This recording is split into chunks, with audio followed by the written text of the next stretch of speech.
ಪ್ರಿಯ ವೀಕ್ಷಕರೇ, ನಾನು doctor PK Praveen Babu, Ayurveda ಮತ್ತು ನಾಭಿ ಚಿಕಿತ್ಸಾ ತಜ್ಞರು, ಉತ್ತಮ ಬಡಾವಣೆ, ಚಿತ್ರದುರ್ಗ ರೋಡ್, ದಾವಣಗೆರೆ.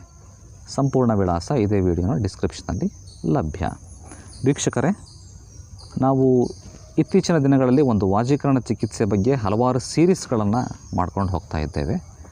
ಅದು ನಿಮ್ಮ ಒತ್ತಾಸೆಯ ಮೇರೆಗೆ. ಹಿಂದಿನ ಸಂಚಿಕೆಯಲ್ಲಿ ವಾಜೀಕರಣ ಅಂದರೆ ಏನು, ಆಶ್ರಮಗಳು ಅಂದರೆ ಏನು, ಶ್ರಮ ಅಂದರೆ ಏನು, ಧಾತುಗಳು ಅಂದರೆ ಏನು, ಶುಕ್ರಧಾತು ಅಂದರೆ ಏನು, ಕುದುರೆ ಯಾಕೆ ಕಂಪೇರ್ ಮಾಡಿದ್ದಾರೆ ಅನ್ನೋ ವಿಚಾರವಾಗಿ ನಾನು ಸಂಕ್ಷಿಪ್ತವಾಗಿ ವಿವರಣೆಯನ್ನು ಕೊಟ್ಟಿದ್ದೇನೆ. ನಿಮಗೆ ಇಷ್ಟ ಆಗಿದೆ ಅಂತ ಅಂದ್ಕೊಳ್ತೇನೆ. ಹೆಂಗೆ ಅಂದ್ಕೊಳ್ಳೋದು ಇಷ್ಟ ಆಗಿದೆ ಅಂತಂದು ನೀವು ಕಾಮೆಂಟ್ಸಲ್ಲಿ ಹೇಳಿದಿರಿ, ಚೆಂದ ಇದೆ, ಚೆನ್ನಾಗಿದೆ, ಇದನ್ನು ಮುಂದುವರಿಸಿ ಅಂತಂದು. ಆ ಆಧಾರದ ಮೇಲೆ ಇದನ್ನು ಮುಂದುವರಿಸ್ಬೋದು ಅಂತಂದು I take it as granted. Okay, ಧನ್ಯವಾದ. ಸಂತೋಷ ಆಗ್ತದೆ. ನಮ್ಮ ಭಾರತದಂಥ ದೇಶದಲ್ಲೂ ಕೂಡ ಇದನ್ನು ನೀವು ಇಷ್ಟೊಂದು ಸುಲಭವಾಗಿ ಸ್ವಾಗತ ಮಾಡ್ತೀರಿ ಅನ್ನೋದು ನಿಜವಾಗಲೂ ಕೂಡ ಸಂತೋಷಕರವಾದಂತಹ ಸಂಗತಿನೇ.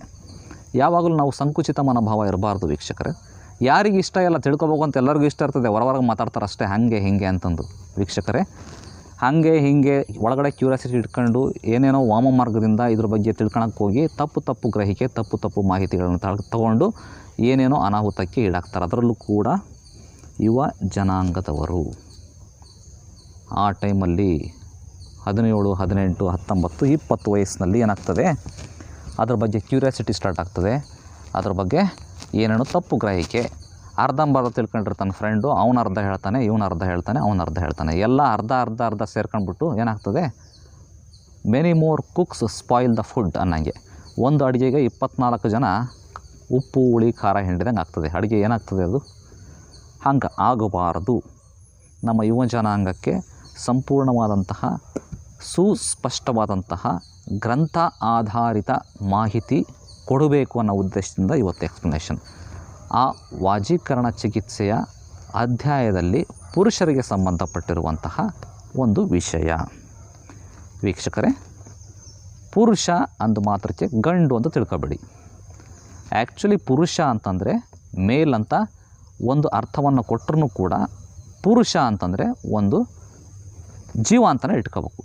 ಅದು ಗಂಡಾದ್ರೇನು ಹೆಣ್ಣಾದ್ರೇನು. ಇನ್ನೊಂದು ಅರ್ಥದಲ್ಲಿ ಪುರುಷ ಮತ್ತು ಪ್ರಕೃತಿ ಅಂತ ಹೇಳ್ತಾರೆ. ಈ ಪ್ರಕೃತಿಯನ್ನು ಹೆಣ್ಣು ಅಂತ ಹೇಳ್ತಾರೆ, ಪುರುಷನನ್ನು ಗಂಡು ಅಂತ ಹೇಳ್ತಾರೆ. ಅದು ಇನ್ನೊಂದು ಗೂಢಾರ್ಥದಲ್ಲಿ, ಇನ್ನೊಂದು ಆಧ್ಯಾತ್ಮ ದೃಷ್ಟಿಕೋನದಲ್ಲಿ. ಯಾಕಪ್ಪ ಅಂತಂದರೆ ಈ ಪ್ರಕೃತಿಗೆ ಮರು ಸೃಷ್ಟಿಯನ್ನು ಮಾಡುವಂತಹ, ಮರು ಜನ್ಮವನ್ನು ನೀಡುವಂತಹ ಶಕ್ತಿ ಇರೋದ್ರಿಂದ ಇದನ್ನು ಸ್ತ್ರೀಗೆ ಹೋಲಿಸ್ತಾರೆ. ಪ್ರಕೃತಿಯನ್ನು ಪುರುಷ ಮತ್ತು ಪ್ರಕೃತಿ ಅಂತ ಹೇಳ್ತಾರೆ. ಸೊ ಅದು ಬೇರೆ ಅರ್ಥ ಇರಲಿ. ಇವತ್ತು ಪುರುಷ ಅಂದರೆ ಗಂಡಸಿಗೆ ಅಂತಂದು ನಾನು ಹೇಳ್ತೇನೆ.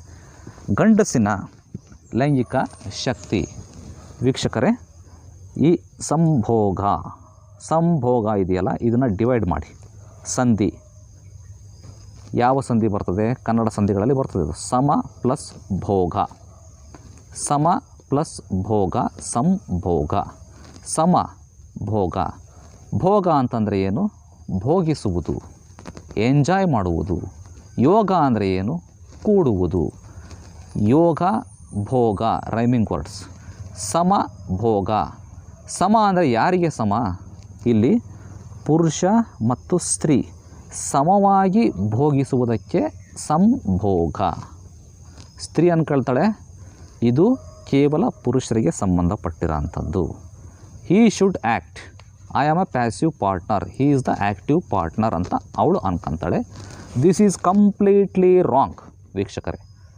ಇದರಲ್ಲಿ ಇಬ್ಬರ ಸಮಪಾಲು ಇರೋದ್ರಿಂದನೇ ಇದಕ್ಕೆ ಸಂಭೋಗ, ಸಮಭೋಗ, ಸಮವಾಗಿ ಅನುಭವಿಸಬೇಕು, ಸಮವಾಗಿ ಸುಖಿಸಬೇಕು ಸಂಸಾರದ ಜೀವನವನ್ನು ಅನ್ನುವಂಥ ಅರ್ಥ.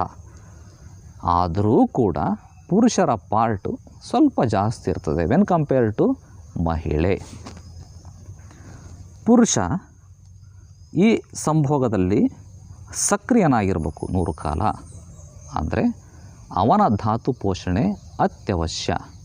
ಚಿಕ್ಕಂದಿನಿಂದಲೂ ಕೂಡ ಅವನು ಯಾವ ರೀತಿ ಆಹಾರ ಕ್ರಮ, ದಿನಚರ್ಯ, ಋತುಚರ್ಯಗಳನ್ನು ಪಾಲನೆ ಮಾಡ್ತಾನೆ ಅನ್ನೋದ್ರ ಮೇಲೆ